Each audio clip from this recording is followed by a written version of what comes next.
It's a crappy, rainy day, and we're back on Cape Cod. So, go get the old girl uncovered and move on with the day.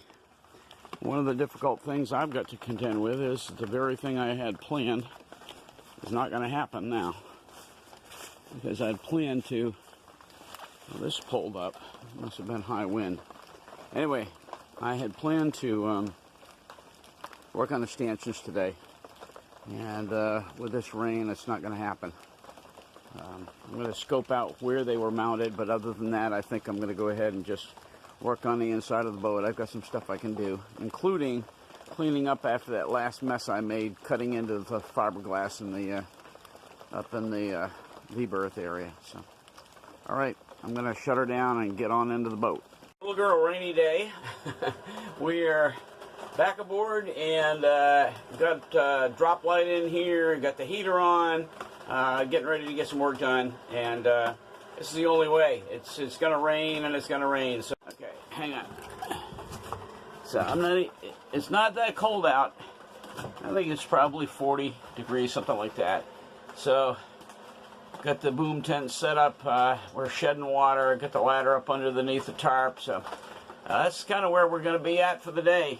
In and out and getting stuff done. In the meantime, it kind of extends my cabin space. Which is, by the way, one of the blessings of having a very, very long boom when the time comes that I finally get her in the water.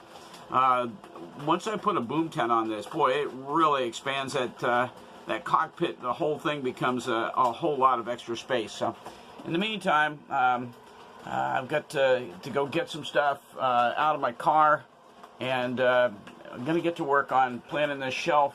First and foremost right now, I didn't clean up after the last time I was in here. And all the dust from the cutting the fiberglass to clear those little cubby areas. And so I got to brought some Windex out here, and I'm going to get to work cleaning that up.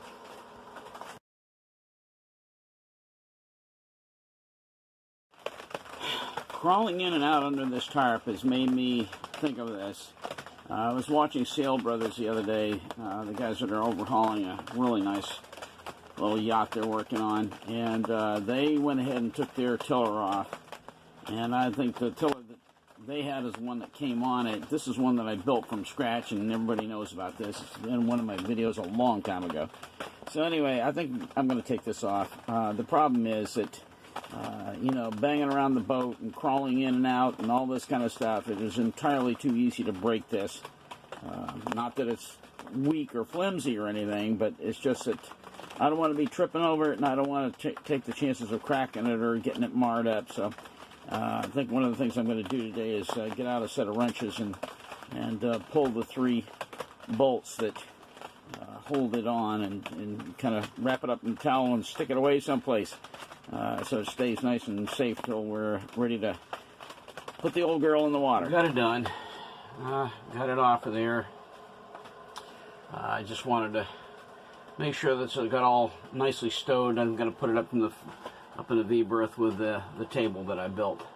And I'll get something to wrap around it, and when she gets ready to go in the water, it'll go back on, and we'll use it like it was intended.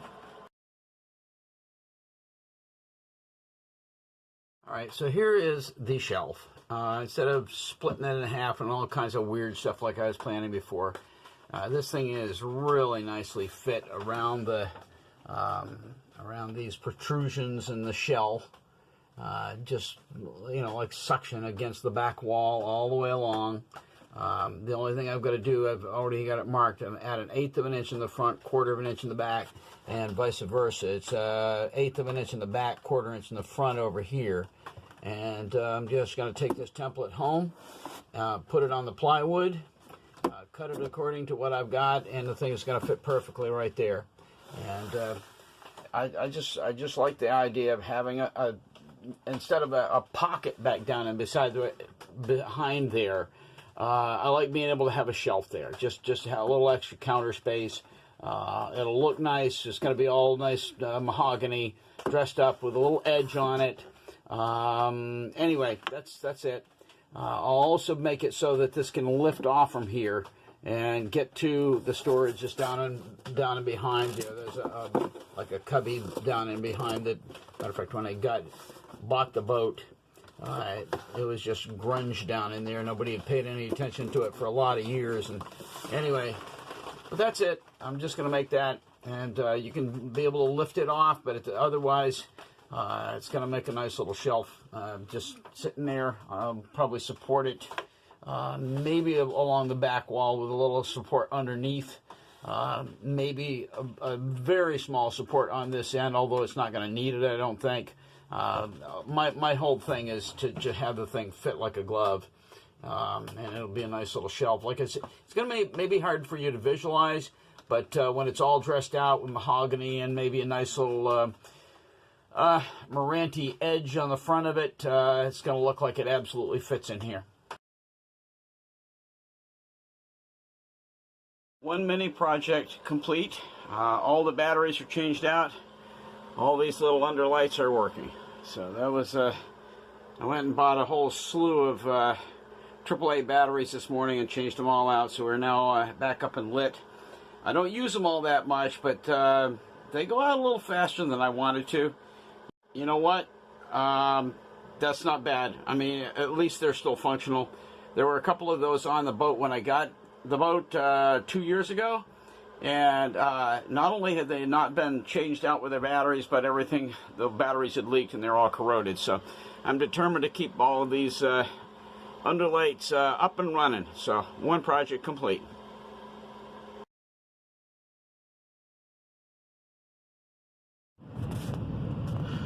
Well, good Friday morning to you. Not Good Friday, but good morning. It's Friday. Heading over to my brother's house. We're going to go to the Outback Cafe and grab some breakfast.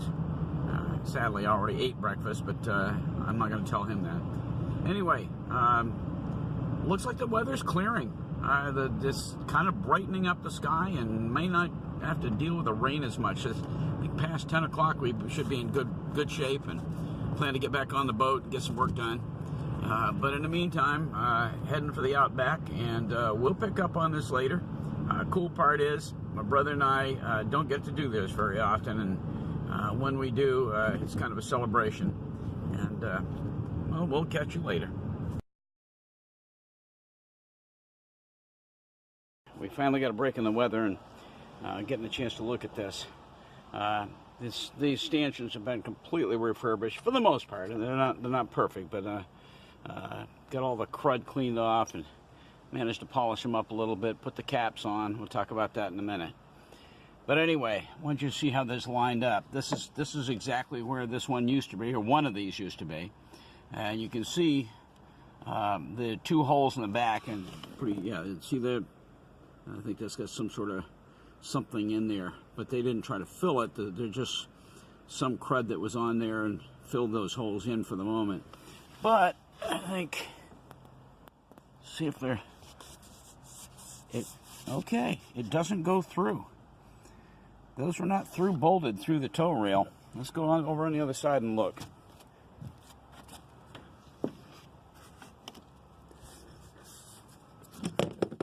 Oop, almost lost that one. No, they were not through bolted. That's interesting. So that meant that they had to have short, heavy screws going back into the wood there, right there. Might want to fill those first with some epoxy and re-drill. But anyway, and here you can see where they filled the holes. Now, two of the holes are underneath this tape. But let's see if we go over on the other side and see if it's easier to read. Yeah, okay, here we go. Okay. You can see the holes. They did a really nice job of plugging these holes. And I don't know how they did it exactly. I certainly don't think that those are perfectly round like that. In other words, that the holes probably just single holes all the way down through. Anyway, but you can barely see it underneath the tape. 1, 2, 3, 4. This right here is the base. That's the base of the stanchion itself. So when you put it on here, it lines up like that. Now let's get it over here. Yeah, right there. right there. And there's that lines up with the 2 screw holes that are directly behind the upright on the stanchion, or the back plate. Anyway, so we've got to look at this. I'm going to go down below, look at this underneath, see where that comes out, because now that they patched them, I'd be reluctant to put them back in where they were to begin with. I'd probably want to just start all over again. Those holes that they patched are not leaking. They're nice and dry, and I've got no leaks through them. So anyway, okay, that's it for the stanchions for now. More on that later. Got to get inside, got a couple of projects to do before we leave. It's now Friday afternoon. Everything's wrapping up pretty early because at 5:30, taking my mom to her supper for her 88th birthday, and I got some work to do in the meantime. So we'll be with you in just a minute. All right, guys. Well, I guess that's going to be about it for this trip. It just dawned on me with the cleanup I was mentioning earlier. Let's put it this way. In about an hour, I'm going to have everything completely buttoned up, this boat sealed up, tarp on, everything ready to go. Because by the time we get back from Mom's birthday dinner, then going over to my brother's house for firing the fireplace and birthday gifts and all this kind of stuff, it's going to be well into the dark hours. So anyway, hey, listen, been kind of a crazy trip.